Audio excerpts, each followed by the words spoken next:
es la voz de LA. It's like una galaxiana, come and kick it with us. I bring the bossa nova beats and talk the club that we love. Another year to adjust, and Will Kuntz we all trust. 6 titles in the cabin, tell the haters shut up. Mirar al horizonte con el cielo morado. Llegamos al estadio como siempre lo hago. Es la nueva temporada, ya cumplí 30 años. Rezándole a San Pequi que no dé al travesaño. Que repartan los balones y no sean tacaños. Que regrese el contraataque y que le hagamos daño. Un saludo para Robert, hermanos ecuatorianos. Que la táctica de Ananda nunca sean en vano. Si se trata de mi gala me levanto temprano. Ver el fur en verano, en el pasto tumbado. Siempre estoy a tu lado, en cualquier resultado. Vamos Galaxy, on top is where I gotta be. Chilling in the canopy, staging like a winery. Goles during rivalries, brew from the refinery. Only want the finer things, we letting you know. Lo que pasa en la galaxia, ready, let's start the show.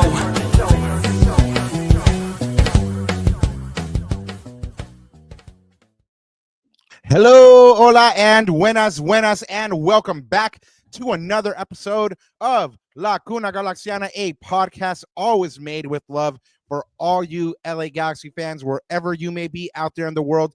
And I hope you are doing well. Thank you so much for coming back and hanging out with us tonight. The Galaxy are riding a 3-game unbeaten run and are back at home on Saturday, March 29th. As they host Orlando City SC for the first time in 3 years in another attempt to get their first MLS win of the season, besides their first at home, a place where they were unbeaten in all of 2024. Standing in their way is one of the most potent offenses of the young season, with the Lion DPs scoring early and often. Along with their special guest, Luis Carlos Pineda, we'll take a look at how these two teams stack up, how the Galaxy can stop Orlando's attack, how the return of Joseph Paintsil will influence this match, and if the Galaxy can finally get their first league win with a home victory and commemorate Churro Night at the Digs. Plus, Cristian Ramirez has scored in his last 3 matches, and Greg Vanney believes he's starting to be the striker the Galaxy need to lead the line. All that and more coming up on tonight's episode. But before we get into everything, let me go and introduce myself. My name is Rob Halon, one of your co-hosts here on this humble little podcast. You can always find my written work online at Extra Time Talk and at the Sporting Tribune, and you can find me online at El Escudero de LA. And of course, my co-host, as always, is right next to me, Anandita Kirana, El Yerno Guapo y Gitano Perdido. ¿Cómo estás, papá? Another episode. Let's get it going. Let's get it going, man. But not before I lament with that last second buzzer beater to beat our beloved Lakers. We don't talk about that. That's all I'm going to say about that. LeBron, you got some work to do, Papa. You got some mad work to do. But that was a heartbreaker. I'm still heartbroken from that damn loss. But we're here to talk about Galaxy. We're here to talk about Galaxy, and if you are talking LA adjacent sport or LA sports, then at least the Dodgers got that home opener. Yeah, Dodgers got that home opener. But and then we come to the LA Galaxy, which, Rob, it has been a rocky start, I guess, to say the least, right? But like you said, it's true. We are on a 3-game unbeaten streak. But I tend to look at that on the glass half empty side and say that these performances have to pick up. It's 5 games now on the trot without a win. And for an MLS defending champ, that is not a good look. Yes, there's a myriad of reasons why that is, but we need to start picking up points. We need to start picking up wins, especially at home. And I'll tell you this, Papa, the more I look into this game, and we'll talk about predictions and all that stuff with our special guest here in just a little bit, but the more I look into this game, the more I get nervous. It's nervous time, man. I mean, this is a damn good team we're facing up. Even at home, this is a good team. And with the form that the Galaxy have been on and the form that they've been on, this is going to be a tough test. So we got a lot to get into. I know you have your little shindig, and I've got my little just intro spiel, because I know we've got a lot to get through, and we want to get Luis on and really talk about this Orlando team, man, because they, like I said, to me, they are a behemoth of a team. If you look at them on paper and the way they've been playing. So, what you got? You want me to go do my housekeeping? And we get right into it. All I gotta say is Raquino rega por nosotros, and what up, football mania? Yeah, man. Cool. So let's get the housekeeping out of the way, and then we'll just jump right into it with the shout outs and announcements. So guys, of course, you can always follow me, block me, or stalk me at Ananda Galaxiana. You can find our work on the socials and online at Lacuna Galaxiana is the tag there. Pretty simple tag as well. And guys, just again, super stoked and happy and just grateful for your support. We are on the March 600 subs. So if you are listening to this, you do like what you're listening to, and you have not subscribed yet, because I do know a third of you that listen to the show have not subscribed 33%? yet. Go ahead and give us a shot. Good maths there, Papa. Nice maths. This late in the evening. Go ahead and give us that subscribe, guys. It's gonna really help us out for sure. And help us get to 600 by the end of April. That would be awesome. And of course, go ahead and hit the likes up, guys, and share this. If there is another Galaxy G fan or familia, hermano, elotero, el dueño de la bodega, just let them know. Put them on this humble little teeny tiny pod, and they get to listen to two knuckleheads talking about LA Galaxy. So there you go. It's a done deal. And of course, Papa, como siempre, antes de olvidarme, buenos días, tardes o noches, y bienvenidos a otro capítulo de La Cuna Galaxiana. Like I said, Papa, this is a big game. We got to get into this, and let's get out of the way some news bits and bobs, and then we will intro our special esteemed guests who we haven't had it on in a while because we haven't played in almost 2 years. So there you go. Like Ananda said, March to 600. Thank you guys for getting us to 500 plus. And since you guys did get us to 500 plus, super chats are now available. Go ahead and hit up one of those super chats if you have something to get off your chest. If you have something to say, if you have a question, go ahead and hit up that super chat. That is the best way to go ahead and make your voice heard. Lucky number 6 to go ahead and signify the Galaxy's 6 championships. And of course, go ahead and check out the supplemental content here that Anandita Kirana and El Profe Alex Ruiz will went ahead and made for you guys. Los Gatácticos, episode 5, all about the Galaxy's midfield. Who, to be fair to Greg Vanney, he's starting to figure it out, and it doesn't have either of the two men still on the Galaxy's roster in it at the moment. But we'll get into more of that. Some quick news bits before we get going. Like Ananda said, we're gonna just go ahead and give them to you quick today. We want to go ahead and get our guest Luis on because, of course, he is on the East Coast. So shout out to him for staying up with us. But first and foremost, leading off with the Club World Cup prize money, Ananda. Now the FIFA has revealed that it's going to be a $1 billion prize pool. So CONCACAF teams are already automatically guaranteed to earn almost 10 million. That's 9.55 million just for participating. And that gets up to 87.625 million if they win all 3 group stage games. So imagine, Inter Miami or Seattle win all 3 of these games, they're coming up real big. And if for whatever reason one of these two teams should lift the title on July 13th at the final at MetLife Stadium, nets them a potential 97, almost $98 million of potential winnings total. That means that Miami and Seattle, even if they lost but they got to the final, they could earn up to 87 million, man. So that's not an insignificant amount of money. So every group stage win is 2 million. You get 1 million for a draw, right? So let's say these teams at worst go out there and they get 3 draws in a row, but don't make it mathematically into the next round. I mean, they're still picking up around $12 million.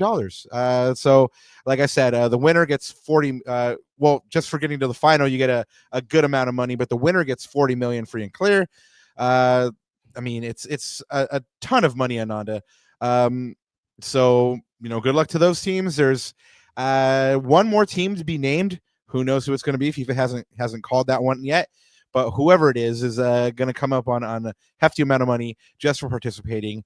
Well, if it's a Galaxy, let's make sure that we petition that we can convert some of that money into GAM. How about that? Because we're at 0 right now. I think the NAG boys were trying to find out, what this translates to in GAM or TAM or RAM or whatever of the AMs. Because real money, prize money isn't real money. Only GAM is real money, right? So, Exactly. anyway. Exactly. Only GAM is real. Everything else is fake. But I wonder how much this agreement that I'm going to tell you about is worth in GAM. U.S. Soccer and CBS Sports just signed an agreement to televise the U.S. Open Cup. So that's a multi-year, multimedia rights agreement that's going to make CBS Sports the home of the U.S. Open Cup for 2025 and 2026 at the very least. All the matches are going to be streamed live on Paramount Plus this year, anyway, from the third round through the final, with the most matches being aired on CBS Sports. Coverage begins for this tournament on April 15th. Round ones are March 18th through 20th, which just already passed. And the second round is April 1st and 2nd. That is coming up here pretty quick. That's going to be even on the YouTube channel. Ananda. So any U.S. Open Cup, if you want to check out Ventura County, how they're doing, or, any of you AV people out there, if you want to go ahead and keep tabs on the new team out there in Lancaster, AV Alta FC, you can go ahead and do that. They're participating as well. So not only is CBS Sports televising these games live, but they're also producing an accompanying studio program show, and also producing and creating different supporting content for this tournament as well. So 16 USL teams are in this tournament right now, and any Major League Soccer teams that are in the competition will enter in the round of 32. Like I mentioned, VCFC is in this tournament. They're representing the Galaxy in this one, and they won their first round match 7-0 over Laguna United. A man that went off in that match, Aaron Bibu, and he is no longer on the Galaxy's books. The Galaxy announced just yesterday that the club had transferred Bibu to Swedish second division side Västerås for an undisclosed fee. Hopefully, they picked up some of that good GAM that we were just talking about, Ananda. The Galaxy also retain a sell-on percentage of the transfer fee if Bibu was sold to another club. Of course, this is a success story for players coming through academies. So Bibu joined the Galaxy from Kaji Sports Academy and Dula, and then he played pretty well in the 3 seasons that it was here. 35 goal contributions in 53 matches, so that's not an insignificant return. But now he is no longer on the Galaxy. He scores that hat trick, and I guess the Stairs was like, "Hey, we need to pull the trigger on this right now." 3 goals is a banger here for Bibu. So he goes from the Galaxy now. And keeping here with VCFC, they got their a 1-0 win in the last match over Houston Dynamo 2. They scored in the 58th minute, courtesy Lewis Mueller. Peach of a goal, Ananda. I don't know if you saw it, but he dribbles through a couple of different Houston players to get his goal from outside the box, mind you. So now VCFC is 2-1-0 on 6 points, and they're placed to start the season. And it's just good to see them get a win without somebody important like Aaron Bibu, who just got sold. Their next game, and let's see if they can keep it going without Aaron Bibu, is on Wednesday, April 2nd, when they play El Paso Locomotive FC. And I'm sure there'll be an action for the U.S. Open Cup on the 2nd, I believe. Somebody fact check me on who VCFC is playing on the 2nd, but I believe it is the 2nd in the U.S. Open Cup. That is the U.S. Open Cup match against El Paso Locomotive on April 2nd. Okay, sorry about that, guys. So now instead of hearing me babbling on, we're going to bring on somebody who's actually got their stuff together and with it today. Our colega Luis Carlos Pineda, special guest for the day, CEO of Ladra El Deporte and host of the Loud and Proud Orlando podcast. Welcome back to the show, Luis Carlos Pineda. ¿Cómo estás? ¿Qué tal? ¿Qué tal? Welcome, guys. Thank you to all your fans here at La Cuna Galaxiana. Thank you for inviting us here. Excited to be here after a long time that we're facing you guys. So We wish we would have faced you on the final of the MLS for sure. That would have been a tremendous game. But unfortunately, the Red Bulls and, pooping the bed and things like that happened there with Orlando. And, at least I was happy that you guys won it. I'll be honest with you. I was very happy that you guys won it after a long time.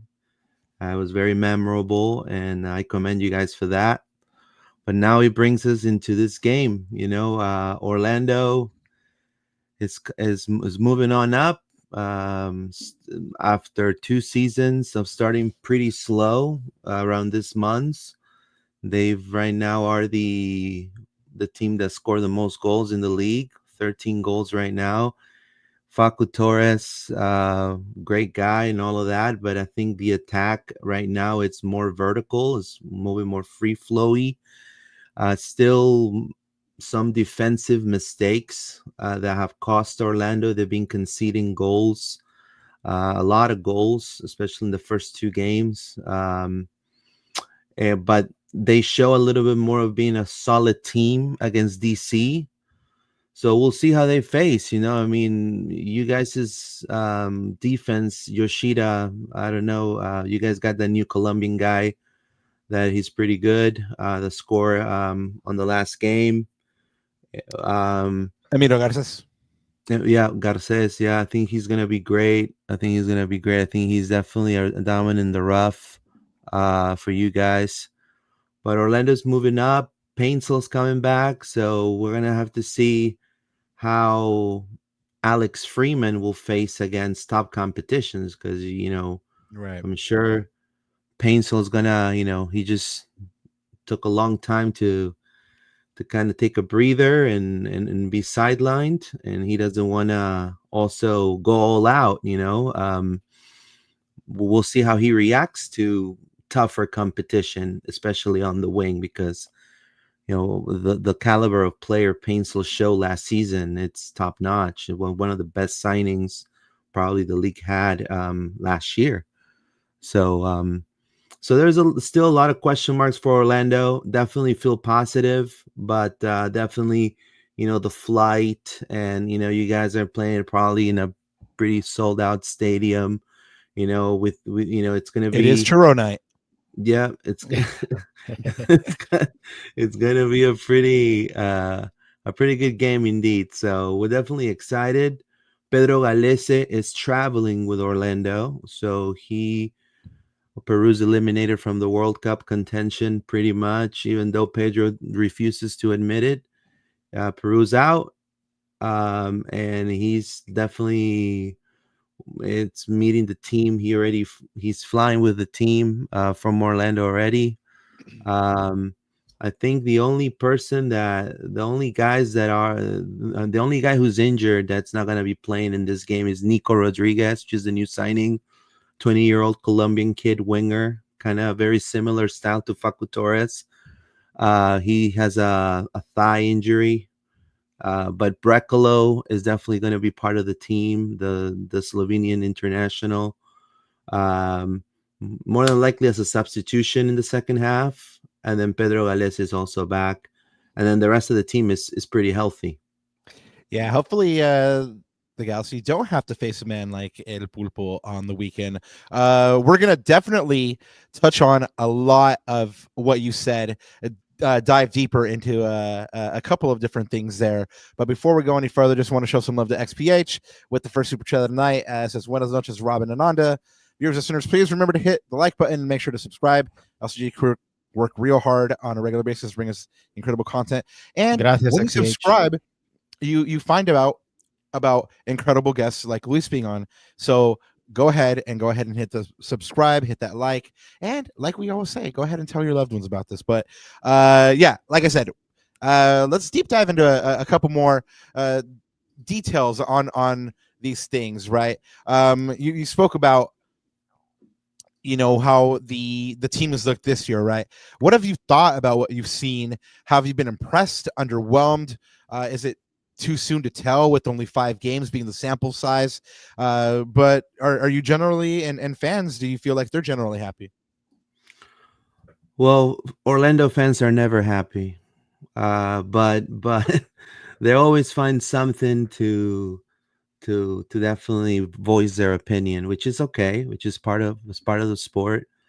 Obviously, in the first few games, there was a lot of criticism about Pedro Galese. Some people were saying he's washed up, he needs to go.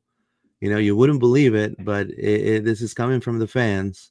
Class keeper. There was a lot Yeah. of high expectation of not seeing Pedro in this game against DC, and for the kid Otero who replaced him to have a shutout. So the fans wanted this guy to have a shutout, and eventually didn't happen. Because Orlando, again, they're getting better defensively, but it's still a work in progress. Um, they're still conceding goals, stupid goals too sometimes. So many And parallels here. yeah, Goalkeeper battle, shipping silly goals. I mean, right. And then the attack is better. Definitely Pasalic, which is the guy who came to replace Facu Torres. As I think I mentioned last time I was here, Orlando has a different way of signing players. So Orlando looks for low cost, high reward. So the core of this Orlando team, which is Ivan Angulo, Otero, Ojeda, Martin Ojeda. You have also Ramiro Enrique on the bench now. You have Cesar Araujo. All those players that I'm mentioning to you guys came from really small clubs in South America. And they came to the MLS. They were brought in $1 million, $2 million, $3 million, maybe even up to $3 million. And then Oscar and his staff have turned him into the players that are now, essentially MLS ready players. So that's one of the things that Orlando has been able to do. This is the first season since Nani, I believe, that Orlando has two signings that have an immediate impact. So that they jump into the core and everything clicks seamlessly, and they're able to score goals. And those two guys are one of the guys you guys know very well, Atuesta, right? Because he played on the other side, right? On the dark side, right? And then and then the other guy is Marco Pasalic.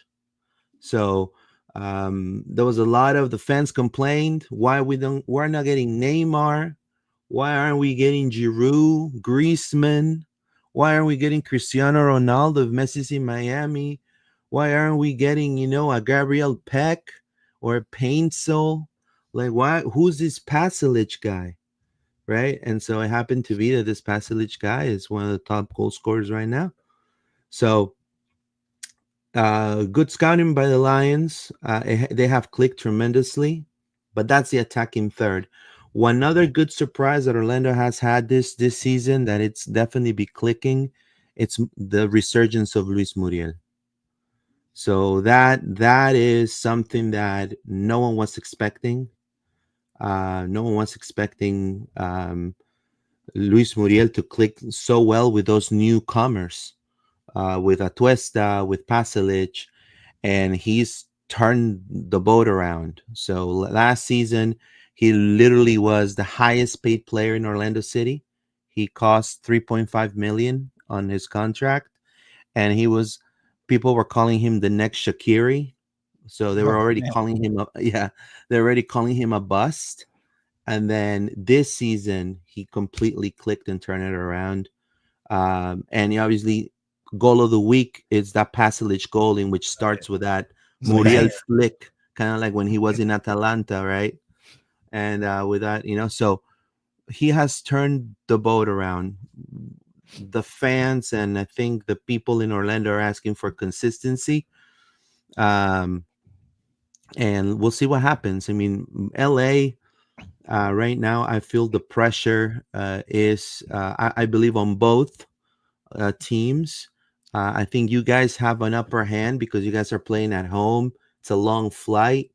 And definitely you guys want to play your best game out of all these games. So there's going to be I think, a new motivated version of Galaxy, you know. And I think that it will be great competition for Orlando, and we'll see what happens. You know, I feel like we have a good chance, but we have to kill it really early. If we take too long, you know, we could have Painstil, we could have, you know, Peck doing crazy things, and then, you know, it could be Pandora's box, and a couple you guys can score a couple of us easy because Well, the back lane's still on the works.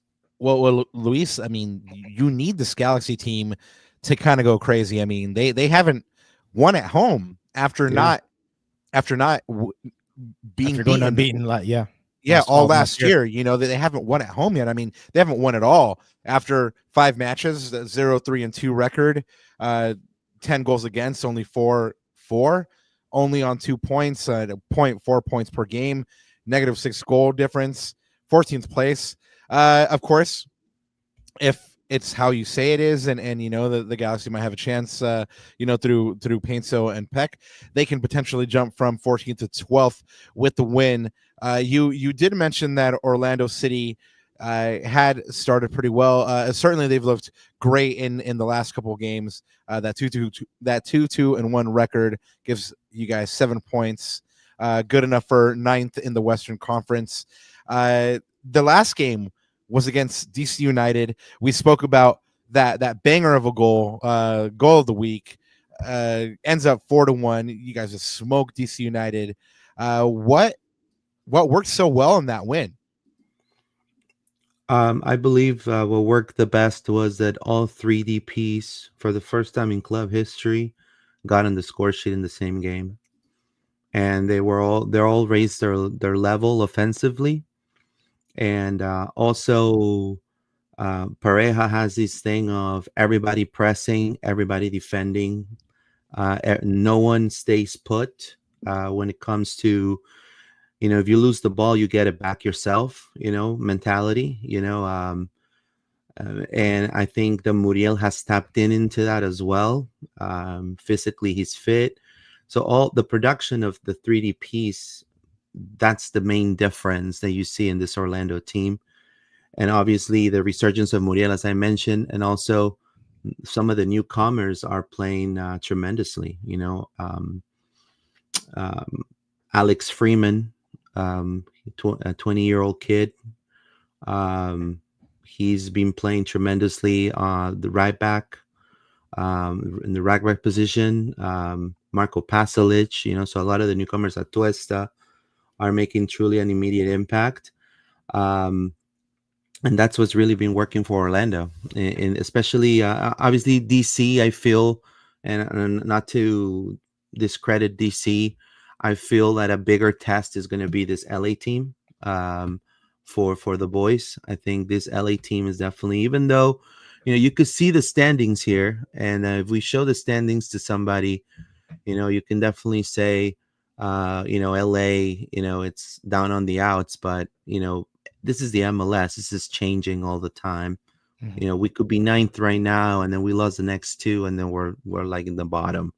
So I feel like this is going to be a bigger test because you guys are the reigning champs. Not to discredit DC, but I feel this is a very important test. If we're able to overcome and get the 3 points, we have a tougher road ahead from us. We have a couple of games coming up that are going to be tests for this team that are going to be pretty much telling how's Orlando going to look essentially in the Eastern Conference. You know, are they going to be more of like the 6th to 7th seed? Are they going to be the 9th seed? Are they going to be a top 5? You know, I think after these 3 games coming up for Orlando are very important. Also for the fans to see how is this team going to work, you know, with bigger and better competition. You know what I mean? So That's to me one of the most important parts for Orlando City, the attack mainly. Yeah, I was just going to respond to Luis said that, you said, Luis, that this was going to be a big test for you guys. Arguably, I would make the argument that this is going to be the biggest test this year for the Galaxy so far. I mean, bar, Minnesota away, I think that was a good barometer just to see earlier in the season with the pressure on us. Can we at least get a result in Minnesota? Should have probably all had all 3 points, gave up some really, really bad goals. So like you said, and like Rob was saying earlier, lots of parallels with both of our teams. But look, and the other thing I'll say too is, and like I said, I think you guys are not, to me, you're not a ninth place team. To me, especially on form, I mean, you guys are easily a top 4 team. Let's not forget, Rob, and everyone listening in chat, these were the Eastern Conference finalists. They were a hairs away from reaching the MLS Cup finals. So they were already building on a position of strength. And the fact that your new signings, as Luis discussed, are hitting right away, just like the LA Galaxy last year with Joseph Paintsil and Gabriel Peck, guys, we know what that does to a team and how that could, put a team on supercharge. And that's basically Orlando right now, especially offensively. I mean, looking at that front four, that is a terrorizing front four. And we'll talk about the headaches that they can give us later, Rob, when we talk about the lineups and the matchups and go further on in this discussion. Yeah, definitely on paper, Orlando's is not a ninth place team. But however, on form or at least MLS has decided. Yeah, exactly. I bring the power rankings up every week because I know they annoy Ananda so much, Lee. So here we go with the power rankings. Of course, the Galaxy remain in 24th, still no wins. And Orlando City went up 2 spots to 14th, courtesy of that 4-1 win. But let's get into this match stats here, and these two teams haven't played each other in a couple years, but it marks the 8th all-time meeting between them, with the Galaxy trailing the all-time series 3-4-0. The last time these two teams played, the Galaxy lost 2-0, and that was on the road in Orlando. But in 3 matches played at Dignity Health Sports Park against the Lions, the Galaxy have a 2-1-0 record. Christian Ramirez, who has a hot hand right now for the Galaxy, 3 goals scored in 3 games running. He has scored also 2 of the Galaxy's 4 goals this season. He scored 4 MLS career goals against Orlando City, so he likes scoring against City, y'all. But one of the things that Ananda brought up about this fearsome attack, that front four that's so frightening, despite who they're playing, is that the Galaxy haven't kept a clean sheet in 8 matches. So this match seems tailor-made for that Orlando attack to go ahead and attack. Should the Galaxy drop this one, it'll be the fewest points ever collected by a reigning champion through 6 games of a season. On 4 points, so if they lose this one, they'll be setting that record with 2 points versus 4, which has been achieved 5 times actually. Once again by the Galaxy in 2003. This one is a Profe Alex stat here. He says in 6 matches against Oscar Pareja managed teams, Greg Vanney has a record of 1 win and 5 losses. That 1-0 win for Toronto FC against FC Dallas in May 2016 is Vanney's lone victory over the Colombian coach. Luis, do you have any thoughts on perhaps why Greg Vanney has had a tough time against Pareja-led teams? Is there something tactically? Is it just out coaching them? Well, both of them are heavily MLS experienced, coaches. But I do feel Pareja gets more versatility in his guys when it comes to exerting more of a pressure defensively, and even the attackers are part of the defense.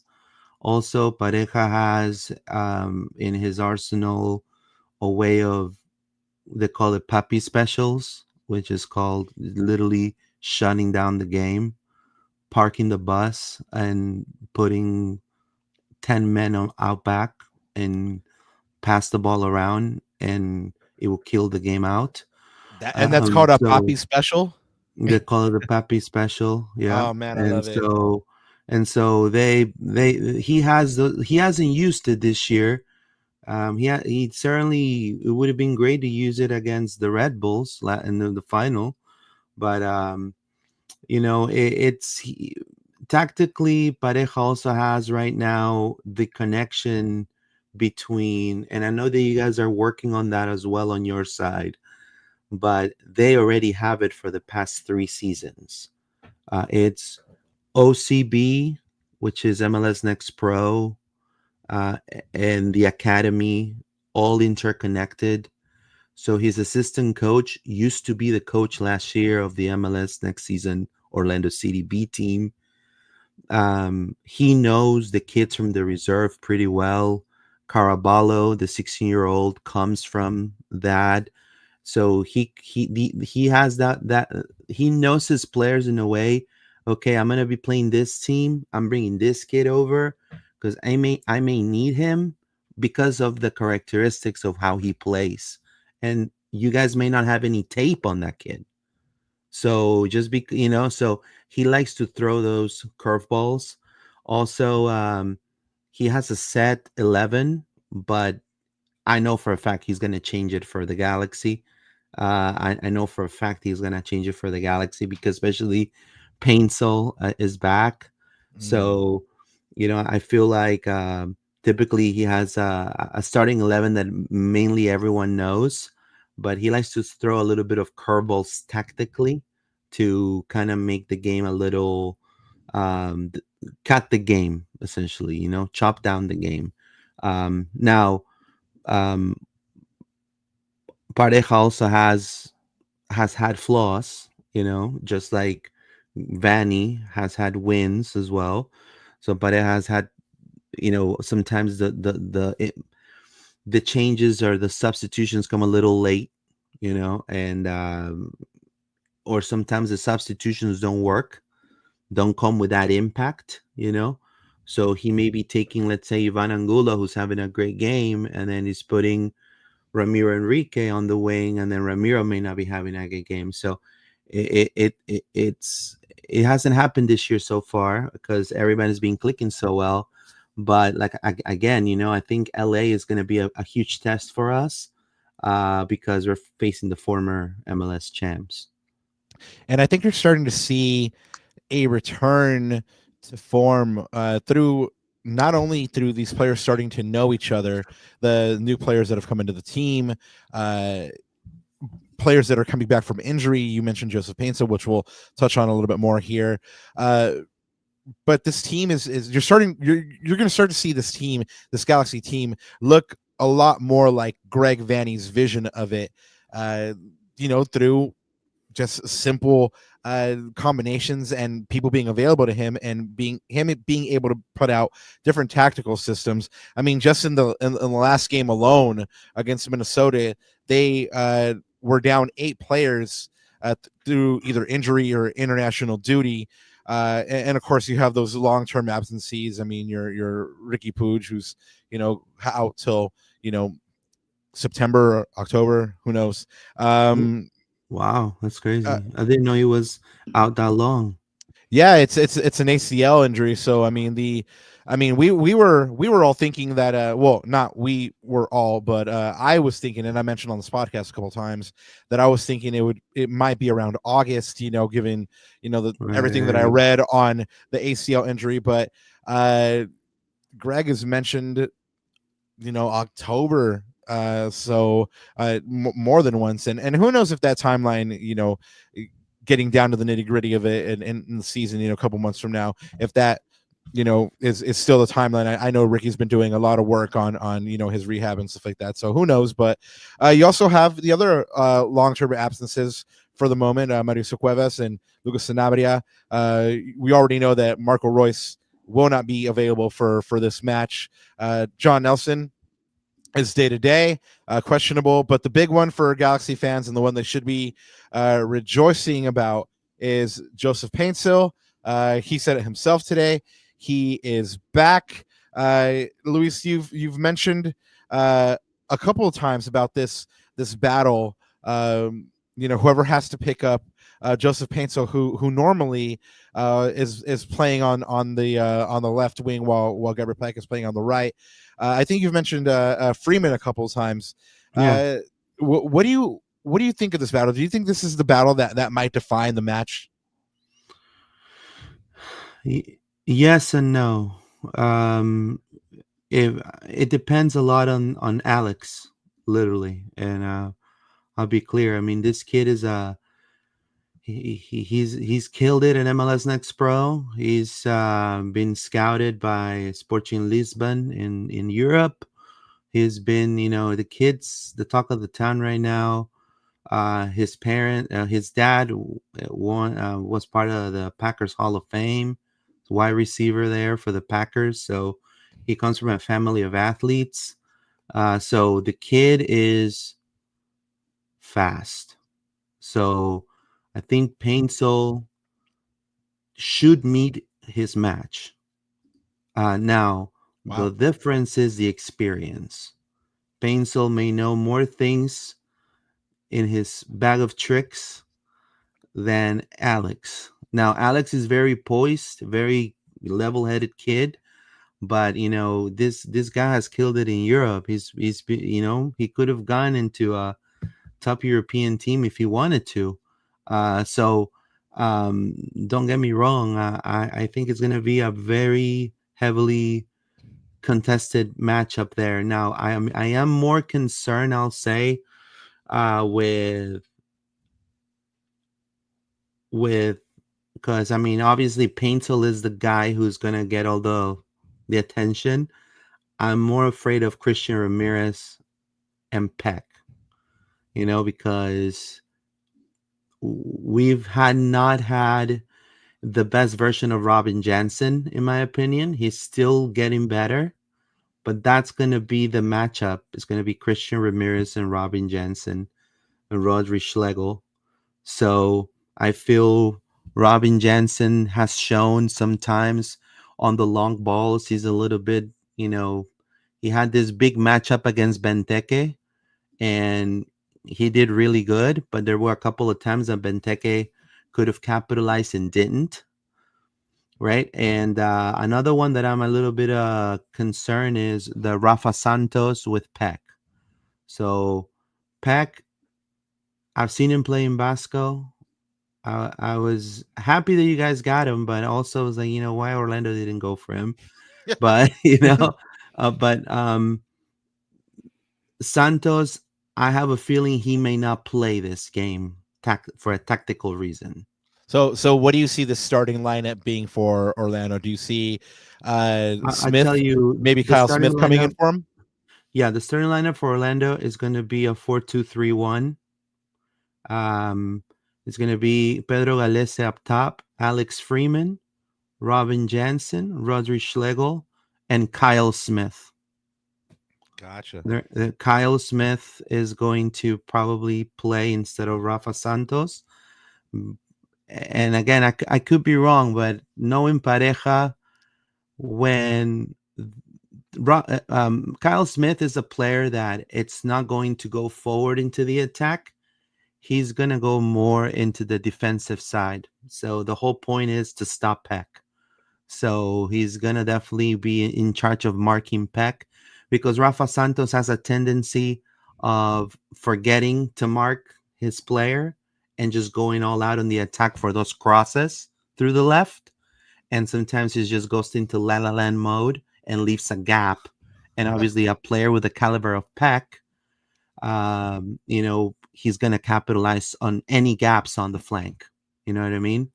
So I don't think Pareja is going to put Santos. Then the mid is going to be Araujo and Atuesta, just like you have it there. Ivan Angulo on the left, Pasalic on the right. Drop down as a 10 is going to be Martin Ojeda. And then right up top as your number 9 is going to be Luis Muriel. That should be the Orlando City lineup against you guys. Now I'm saying Kyle Smith because of Gabriel Peck. I think that if it would have been a different team, then you would have seen Rafa Santos. Now, I may be incorrect. Pareja may say, hey, I trust my guy. I'll put Kyle when I need him. But I feel like because we're playing away, we're playing in a probably a big crowd, with the champs, and a good attack too, an attack that it's dangerous. I think Pareja is not going to want to risk to put Santos there, and he's going to save him for when he has control of the game, and possibly in the second half, Santos can go and do those, dives into the flank and do those crosses. So maybe Ramiro Enrique or Ojeda or Muriel can capitalize on those, or Duncan Maguire as well, because Duncan Maguire is fit to play as well. Yeah, I would imagine, irrespective of who's on that left back position, I would imagine the Angulo's probably going to have to track back and do some defensive work as well, and his work rate's going to have to be up there because we've seen a lot of teams, especially in the latter part of last season, in the beginning of the season, whether it's the defensive midfielder pinching in or the winger, they've been trying to double up on Gabby Peck because they know that if they stop Peck, because of the injuries, because of the players that we lost last season, that's the first step, right, of being the Galaxy, and then everything else. Now, it's interesting though how Joseph Paintsil's inclusion now changes that dynamic. Now you've got to worry about the threat on the left and the right. So this is for you, Papa. Like, what do you think Joseph Paintsil's inclusion now? Yep, that's you. You've been asking all the questions. I'm going to ask you some questions now. So what do you think? Mira. What do you think his inclusion now does to that starting 11, Rob, especially in that midfield? Do you see Diego shifting to the 10? Do you see him dropping to the bench? And then, of course, does the back five stay the same with John McCarthy getting another start? Yeah, I've been talking about it all year. Joseph Paintsil coming back allows Diego to go to that 10 where he's more of a, I mean, he told us at the CVI. I mean, that's where he gave us the standard player answer of, I'll go wherever the coach puts me and wherever I can help the team. But he also did say that he feels more comfortable with that 10. He feels like his playmaking abilities are put to good use there. Greg has said many times that Diego needs players around him to be able to combine with him to work off of and then go ahead and play those final balls. So, yeah, I think you have Painstil on the left, Peck on the right, Christian Ramirez leading the line, Diego at the 10, Lepoli and Cirillo. The back line stays the same. And then, the big one, Luis, you guys have your own goalkeeper thing happening. I mean, Greg Vanny at the beginning of the year decided he was going to start Novak Mikovic. Galaxy dropped a couple matches, debatably because of his errors, and now John McCarthy is back in goal, and he's been back in goal for a couple of matches, and I think that's going to continue. So yeah, I think aside from this from Winder here, I think that JP takes a spot, Fagundes drops into the 10. But can I give you my little hot take? I would not be surprised if Tucker Lepoli starts at the number 10 with Parente and Cirillo.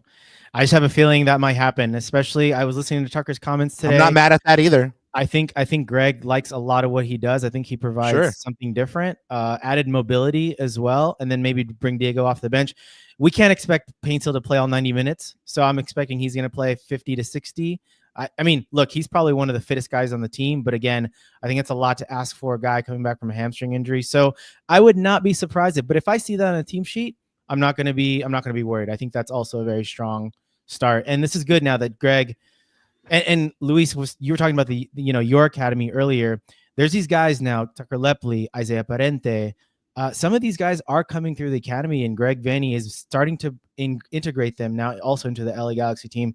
So we're kind of seeing a shade of what you were talking about as well with the Galaxy, and I think that's making a lot of fans really happy just to see that pipeline from MLS Next Pro team, even all the way from down to the under 14s, under 15s academy, all the way up now to the first team. So that's been really nice to see. Vinny Garcia, man, 14-year-old 15-year-old now. Sorry, young man, in the Galaxy Academy. But Ananda, give us your tactical look at Orlando. What do the stats tell you about this? And Luis, jump in or comment on any Sure. of these if you have Yeah. anything here.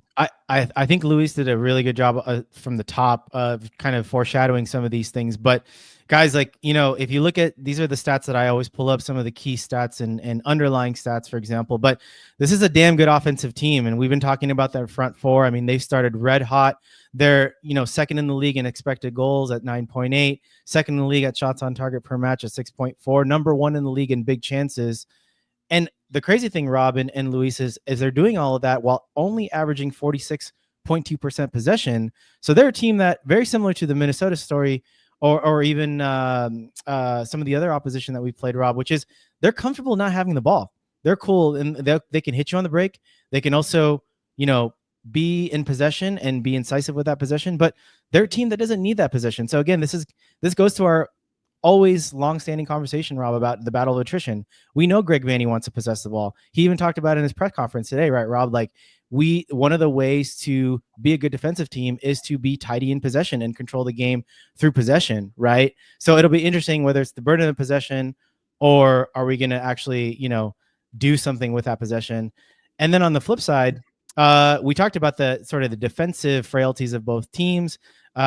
Both teams are in the top 6 from the underlying stats perspective and XG conceded. You see Orlando City there, 8.8.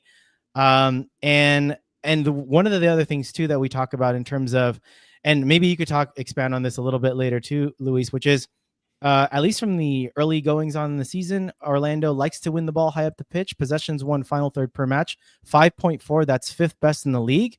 So it looks like they do like to win possession back high up the pitch, maybe in certain moments or situations. And Luis has already talked about Pedro Gallese, number 5 in the league at 4 saves per match. Now, granted, some of that has to do with the reserve keeper as well that they brought in that did really well the last match. And before I turn it back to you, Luis, in terms of your reaction to some of these stats, I took a look at what I call hustle stats too, Rob. And they're a pretty combative. They're a pretty combative team as well, right? 6th in tackles per match in the league, number 7 in clearances per match. So they are going to get at it. They are going to get stuck in. And this is why I think personally, I would rather go with a more mobile, younger midfield that has a little more legs, a little more bite.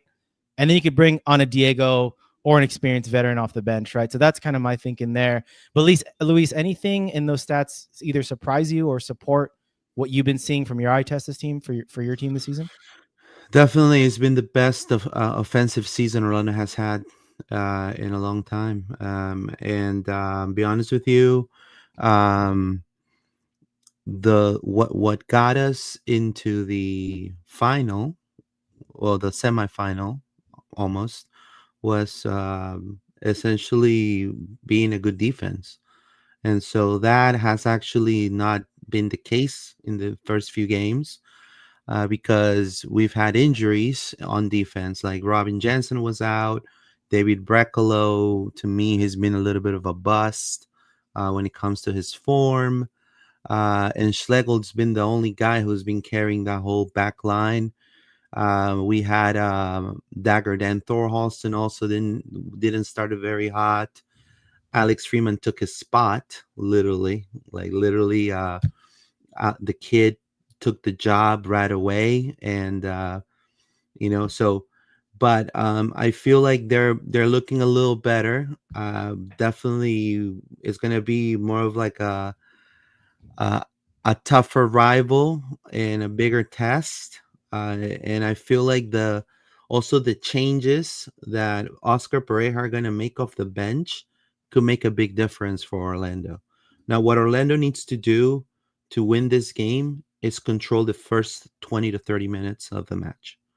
They need to score. They need to score in the first 20 minutes. And then from that, then you just, the other teams, then you start doing the possession game, because Orlando can do that too.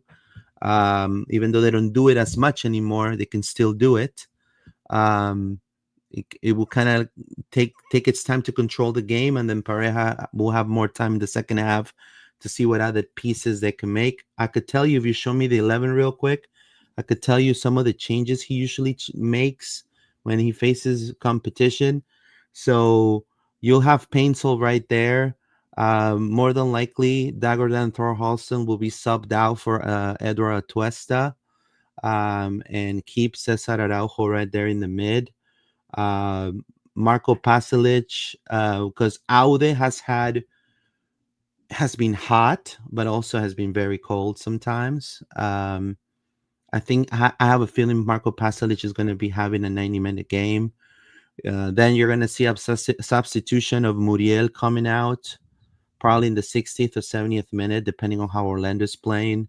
And maybe you'll see Duncan McGuire, and that has to also say you're going to see Muriel facing Yoshida and Sanka.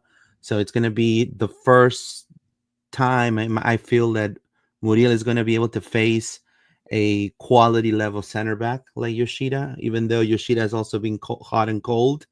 But I think it's going to be interesting to see how Muriel does it, because last year, guys, Muriel was a 10. So even Oscar Pareja said it on the post press conferences last year. Muriel was playing as a 10, backup 10. And this year, he's gone back to the 9 position. So for the surprise of all of us. And so Duncan didn't see it, and Ramiro didn't see it, because they both already thought, no, we'll have minutes. And then all of a sudden Muriel now is having pretty much all the minutes. So it's going to be an interesting battle there. I think Thorhalson is going to be an important substitution. Kyle Smith is going to be quite influential. And hopefully, let's see if these three guys connect, you could see something like we saw against DC. If these guys start connecting and clicking, they both draw a lot of fouls. And again, those chances created that you saw 24, it's fantastic when it comes to stats. But in reality, they've only scored a few of those, and so that's one thing that it will make him even more of a danger. And I think that's the hurdle for them to become a top 5 team. I think that's the hurdle. So they have to overcome that hurdle. So let's say, for example, you have Paintil drawing a foul on Pasalic, and it's a free kick. Ojeda needs to either throw a nice cross, and Muriel cannot miss the goal. He missed on the DC game. He missed like 3 chances, 4 big chances right on that game. He could have had a hat trick in the first 35 minutes of the game. And same with Pasalic, same with Ojeda, even Ivan Angulo had one hit the post. So you get a lot of that. So there's a lot of chances created, and there's not a lot of sometimes efficiency when it comes to the finishing part. They're still working on that, but we'll see what LA has to offer for sure. Kind of dangerous when you put it like that. We have a couple super chats. The homie G-Cam says, "Tu y yo a la Andrea Bocelli, gracias, tu y yo." There you go, bro. Is Gallese still the starting goalkeeper? Yes, sir. And then we have another super chat from Adam. Any thoughts on the referee from this match? John Freeman, he's the one who called the controversial penalty in favor against LAFC last year away. Now, to be honest, I really hadn't had any thoughts about the referee. It seems like I don't know if this is just a uniquely Galaxy thing, but usually the referees a little bit skewed more towards the other team's favor anyway. So although we did get a slice of luck in that Emilio Garces that should have been sent off, or should have been called a penalty. And definitely should have been. Yeah. They came up on that one. So guys, we've talked about these danger men. Pasalic, Luis Muriel back in his number 9 position and scoring goals. Ojeda, and the emergence of defender Alex Freeman, who also has 2 goals. At chipping in. This trio of DPs has recorded 16 goal contributions, something very akin to what the Galaxy DPs were doing last year. One of only 4 teams with more than 6 contributions from their DPs this season, and their 7 goal contributions right, no one's even touching that in terms of like the next available DP closest combos, right? But aside from these danger men, Luis, who's the guy that needs to have the big performance to get this win? And since you've already given us what you think is going to be the key for this match for Orlando, you said, controlling the first 20-30, getting that early goal. Chat, go ahead and tell us what you think the Galaxy needs to do to win this match. For the Galaxy to win this match, they have to ... So go ahead and throw that in there. But Luis, who is the X factor here for the for Orlando to win? Is it one of the DPs or is it somebody else on the roster? There's 3 positions that this will be an Orlando win if they outperform or perform at the level they did against DC. And it's going to be both backs. So right back and left back position. So I'm talking about Alex Freeman, Kyle Smith. They have to be on their best game. And usually Kyle has really great performances away. That's one of the reasons why I feel like he's going to be starting, hopefully. And Alex, we'll see. We'll see. This is the first big competition he gets. So let's see how he can do it. And then Martin Ojeda. I think Martin Ojeda has been the number 10. He's been the connector. He's been that glue in transition. As you saw on the goal for Pasalic, he's the one who's been, literally driving the ball down, and, I think with a good Martin Ojeda creating chances with those passes and those crosses, with his ability of that vision that he has, I think that's going to open for either Muriel to score or even Pasalic, to shine there, those will be my, my 3 positions within the Orlando, tactical, tactically, that's how I feel like Orlando is going to win. Those are the 3 key matchups then from Luis. Shout out real quick to Adam again for the super chat. He says this is irrelevant. I don't believe so. Shout out to former goalkeeper Brian Rowe, who played for both the Galaxy and Orlando. So, something shared from our history. Oh yeah, he was absolutely super nice. I wasn't covering the team yet, but I met him at an event and he was super nice. So you'd be surprised how little it takes just to be a nice person. And sometimes people forget. Such a question to play for Galaxy in Orlando. That's right. That's right. But in Orlando, he didn't. Galaxy fans are still mad at Sasha, apparently. Yeah. In Orlando too, he doesn't. Nobody likes him either. Rob, really quick from the chat here, Big Leo, he said, Hola, for the Galaxy Leo. to win the match, Peck needs to show up. Painstil got to take the pressure away from Peck. Barry come in the second half to provide much needed urgency and have Ramirez score again. That would be 4-4, and that would be lovely. What do you think, man? What do they need to do to win? Bye-bye. Well, we have another one from our good friend Mike Gray. He says, for the LA Galaxy to win, do they need to chow down on some delicious Tillamook Marion Berry pie ice cream? I don't know if he's still responding to the question, but anyway, shut up, Miggy Gris. For the Galaxy to win, so it's interesting. Somebody put in chat earlier, so basically whoever scores first wins. And yeah, I think so. I mean, the Galaxy haven't led this year in a match. They've been down at halftime in every single game this year, in every single league match anyway. They should now get a bump from their crowd, their stadium. You called it home cooking. Those home comforts, being able to sleep in your own bed, train for a solid week without a midweek game, recover. Walk out to the It's stadium to the smell of churros on churro night. yeah, I mean, come on, man. exactly. It's all big, right? So all those things stack up, and I think you're going to get a boost from somebody like Joseph Paintsil. Like I said, it's not something that's insignificant. I mean, there's a reason Galaxy Socials put out a video like he's back. I mean, he just gives Greg so much different ways to hurt you. I mean, like he gives you different looks, right?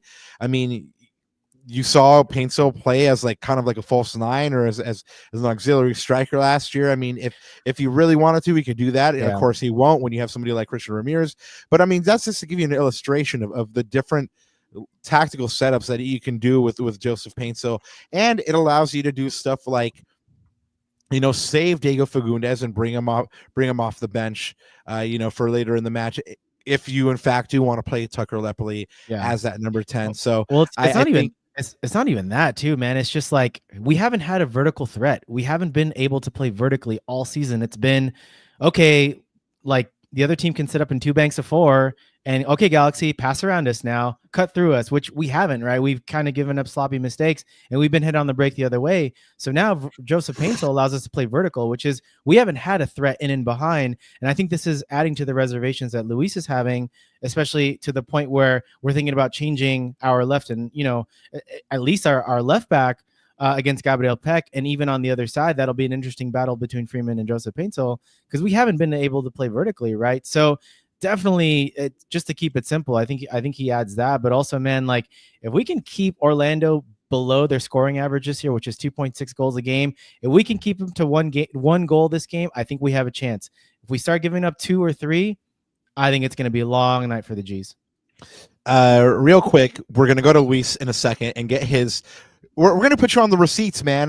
We're gonna get a prediction out of you, and then you know, 2 years from now when the Galaxy play Orlando again, we're gonna be like, "This is what you said last time, right?"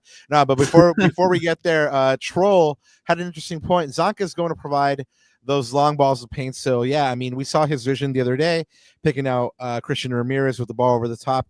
It's totally possible to hit Joseph Paintsil with the same kind of service. But before we get Luis's prediction, Ananda, I know you and Dr. Aquino have been in the pad, you know, working hard, and I know I gave you a Dr. Aquino slide today. So I mean, don't shirk out all the way. man. It's all the way in the back. There you go. That's there we go. Here. Yeah, GCam. Yeah, there we go. So what are these betting odds? Yeah, it's a really interesting one, man, for me this week. So both teams are at a positive here. The Galaxy are at a plus 125. That's 44%. The bookies are giving Orlando a pretty darn good shot, man. A plus 200, 33% win probability for the away team. I think there's a lot going into that. I think Orlando City's form, again, their goal scoring form, the lack of home form so far this year for the Galaxy, that's a pretty high percentage, man.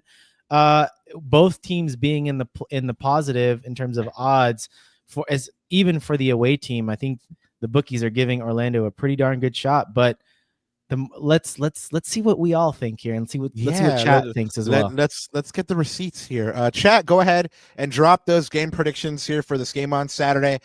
It's the battle of the offenses here, or it's the battle of the high-powered offense versus the Galaxy's defense and the return of Joseph Paintsil, and seeing how this Galaxy team fits. Let us know what you think this is going to be. And now we go to El Compadre Luis.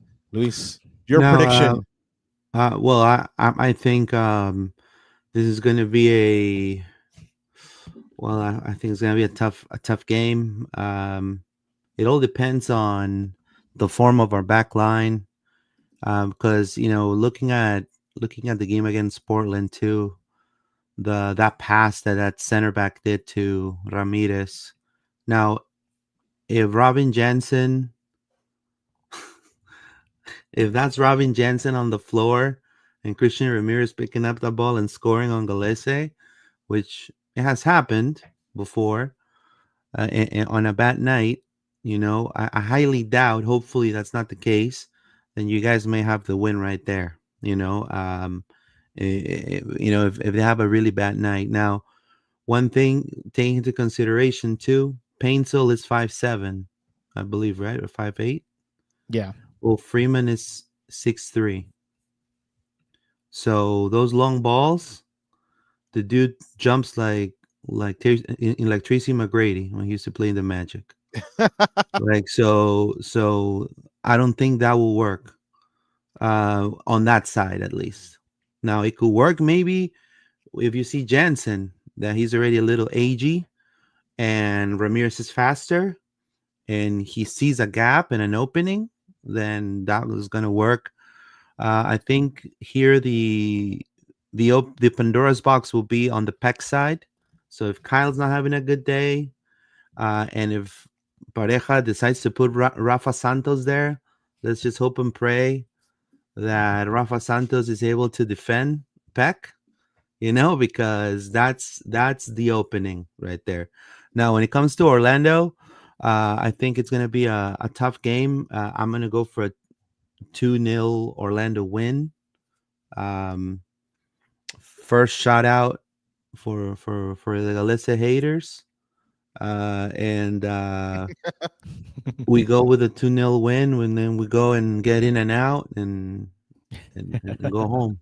There's no in and out here. That's not for a all bad the for all the plan. Orlando away fans. They're gonna go to In and Out right down the street. Yeah, I mean, if course. if you're there, you gotta hit it and out, right? So Luis is calling a 2-0 Orlando win. Shout out to all the Gallese haters as well. I mean, Ananda, I know I went first last time, so I mean, that's you. I will concede because I did go first last time. But anyway, so just remember this for next one, chat.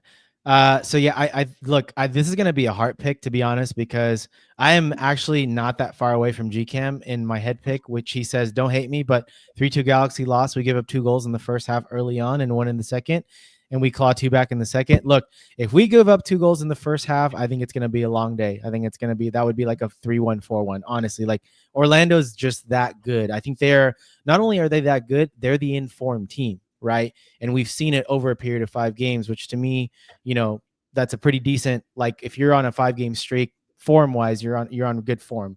But my heart pick is probably like a 2-2 draw. I think being at home, I think there is going to be a lot of added fluidity for the Galaxy team.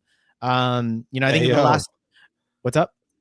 No, I'm just I was being infantile. Okay. Well, you put your infantile. I don't even know. I don't remember what I said because it's like 10, 11. I can't imagine what is for Luis right now because I can't even think straight. But anyways, there is going to be that home cooking, like you said. There's going to be added fluidity in that midfield. And I think too, like we've struggled a little bit with these turf surfaces these last couple of away games. So like I said, it'll be nice to be home, but the key is like you said, who's going to get that first goal? I think an Orlando first goal is going to be really tough to bounce back from because we know how good they are in the attack. I think a Galaxy first goal, though, I think it'll give us a little bit more confidence, and then it'll be a little tighter game. I am assuming I'm predicting that's what's going to happen in terms of that first goal, and then it's going to be a 2-2 tie. But again, that's my heart pick. It's not a win. And it's interesting because I've heard some other fans out there say the Galaxy, if they don't get a win, and especially against Tigres, if they don't get that win, if they don't get results in these next 2 games, it's panic stations in LA Galaxy fans. Ask me after the Tigres game. I'm not sure yet. We'll see how the performances are. But, I mean, I'm kind of in between. But anyways, 2-2 for me. It's been panic stations since the first game for some Galaxy folk. I think that's what Orlando City fans and Galaxy fans have in common is these kinds of reactions, right? But no, if you're asking me on a prediction here, I'm gonna buck the trend here. I'm gonna say a Galaxy win, just because they're due, and I really think they get this lift here from Painstil coming back, from things starting to click. I mean, we've seen improved performances. They've been a couple decisions, a couple mistakes away from picking up 3 points. It hasn't happened. I think this is the game where they finally put it all together and they get the win. I'm calling that 2-1 win, just like Leo. They it's like crazy defending in the 90th, 92nd, 94th. They're just going all out to defend the win, but they get the win in the end. And that's I'm gonna be contrarian. because you're going tie. Luis is going Orlando win. I'm going Galaxy win. I like the optimism. I would love the 3 points. That would be a little bit of surprise result, to be honest with you. It has to happen sometime.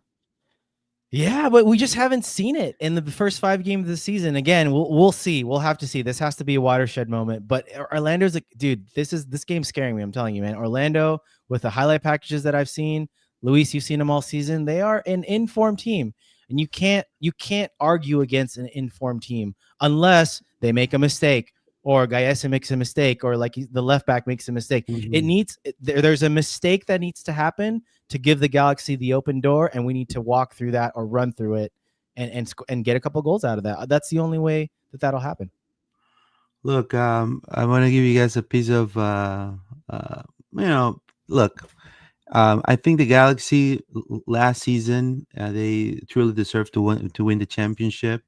I do want to say that I like the fact how the franchise has, it's back, and they're not using the Inter Miami or the LAFC model of being a team in the MLS, which is kind of how we've been doing it, or maybe how Columbus also has been doing it, or Philly, in the East, Cincinnati, so those teams, and that's the way we feel it's the way, to go. Good DPs, then also are maybe not the Neymars or the big marquee names as you guys have accustomed the league in the past, with a lot of big names, but now it's a different Galaxy, and I feel you guys are going to leave a legacy also with some of the youth, right? Which is what we feel what we're going to do, hopefully, with the Duncan Maguires, with the Freemans, with the Caraballos and things like that. So there are 2 ways in the MLS to see the sport, Now, you could spend also $48 million and be dead last in the East, like Atlanta. You know what I mean? So it could be worse, guys. Now, or just to give you guys an example, last year, Orlando went to the Eastern Conference Finals, and it was a roller coaster ride. And our fans wanted Oscar Pareja out, wanted Galese out, wanted the whole team out by March 23rd of last year. So, because it was a tie against Montreal, home opening, lost 5-0 against Inter Miami with Messi, then a loss against Minnesota, a loss against Atlanta, and then the first win came on March 23rd against Austin.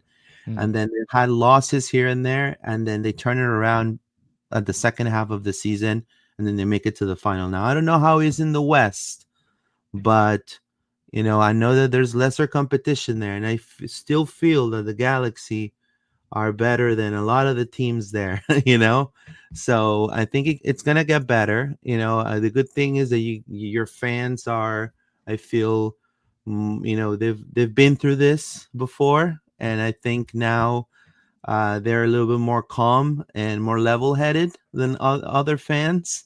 We got credit. We got credit in the bank with the cup. That's the thing, right? We got credit in the bank. So the U.S. Open Cup is also something that Orlando is looking for too. So, or we may have that final. Hopefully, we may have that final Galaxy Orlando in the U.S. Open Cup. That'd be great. That'd be great. But again, I think it's gonna be a great game. I think it's gonna be a solid game.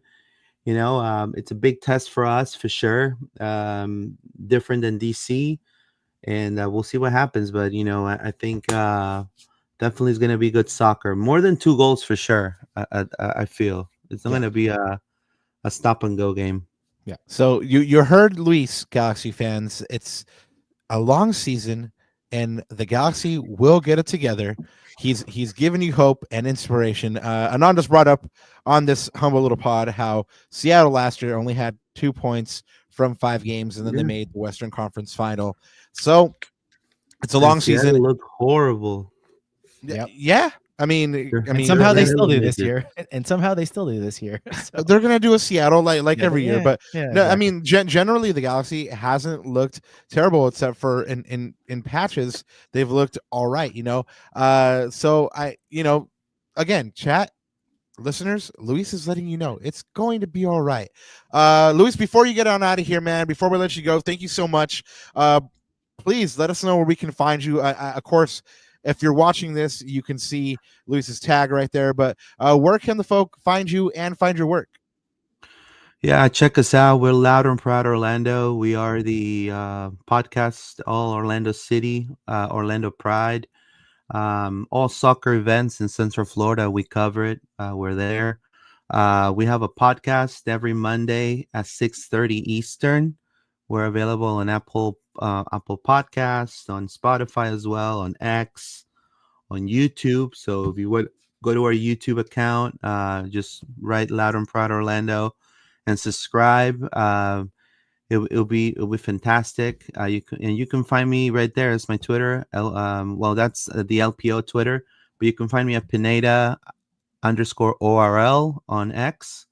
But no, it's a pleasure to be here, guys. Always, anytime you guys need anything, feel free to.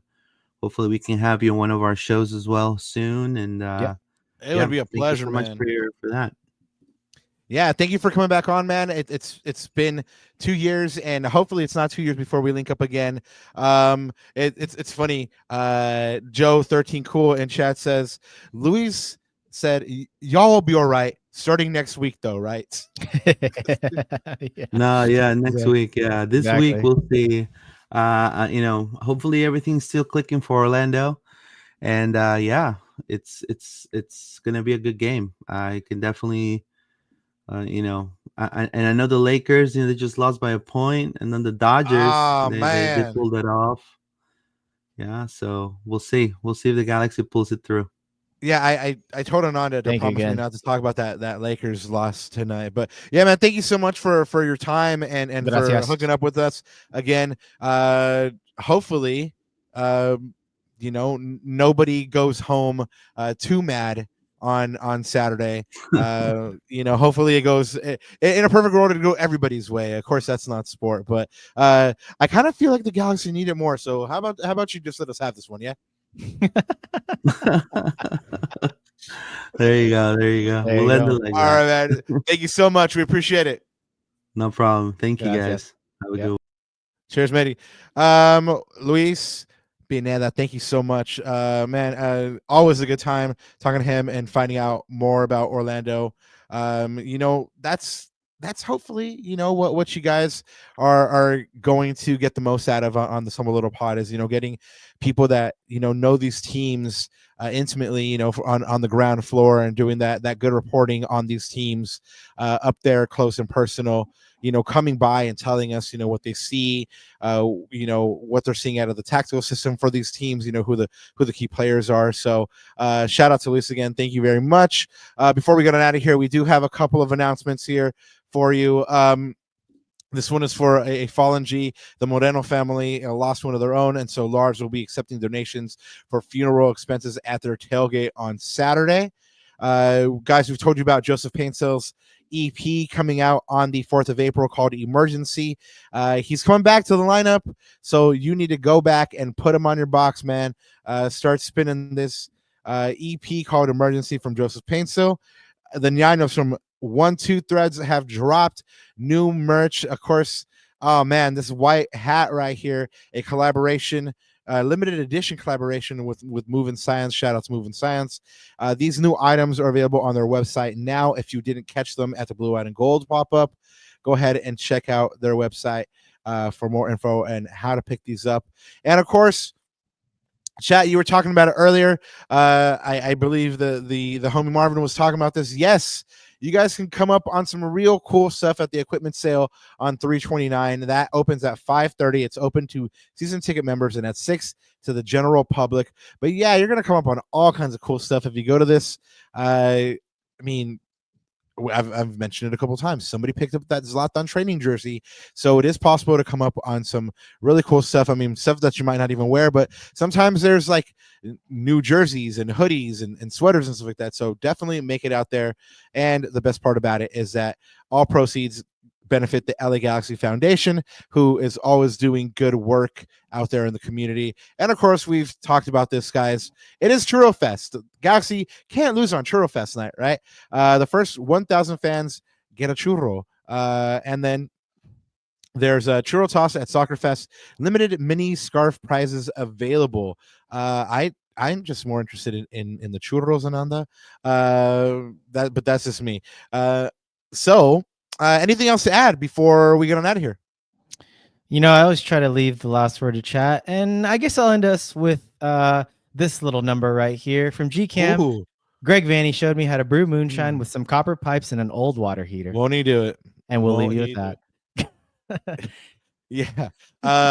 Greg Vanny taught me how to speak High Valyrian. I don't know if you knew that, bro. Yeah, he's talented like that. Guys, this is our last live show until Thursday night.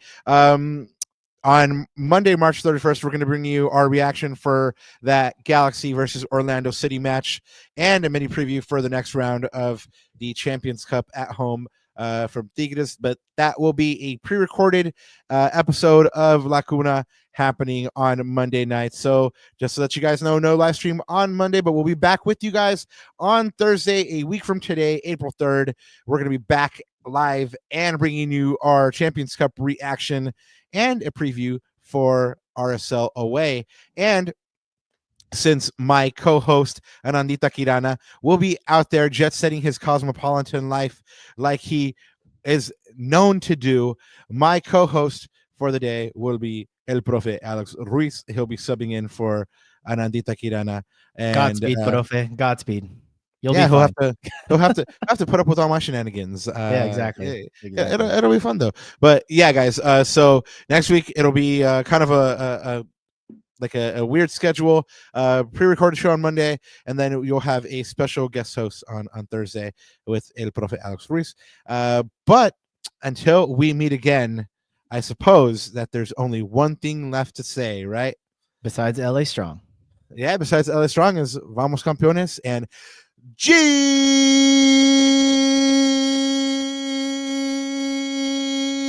up. Pew.